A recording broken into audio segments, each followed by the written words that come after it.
సుమారుగా 6:30 గంటల సమయంలో ఓఆర్ఆర్ పైన మేడ్చల్ నుంచి పడంచెరు వచ్చే ఎగ్జిట్ ముత్తగి దగ్గర యాక్సిడెంట్ అయిందని ఒక ఇన్ఫర్మేషన్ మీద మేము రీచ్ అవ్వడం జరిగింది. ఇక్కడ ఒక ఆగి ఉన్న లారీకి ఒక కారు వచ్చి వెనక నుంచి వచ్చి గుద్దుకున్నట్టుగా గుద్దుకొని క్రాస్ బ్యారియర్కి ఎట్టించి లారీకి గుద్దుకున్నట్టుగా కనపడుతున్నది. దాంట్లో ముఖ్యంగా డ్రైవరు ఆ కారులోనే ఈ మంటలు లేవడం వల్ల డ్రైవర్ కూడా కారు మీద చనిపోయినట్టుగా కనపడుతున్నది. పూర్తి విచారణ జరిగిన తర్వాత దాంట్లో ఎవరైనా ఉన్నారా అనే విషయాలు తెలుసుకుని విచారణ.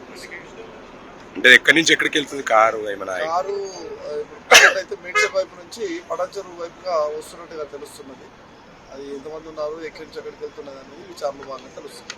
కారులో మాత్రం ఒక్కలే ఉన్నట్టుగా గుర్తించాలి ఉన్నట్టుగా ప్రాథమిక సమాచారం అయితే తెలుస్తుంది.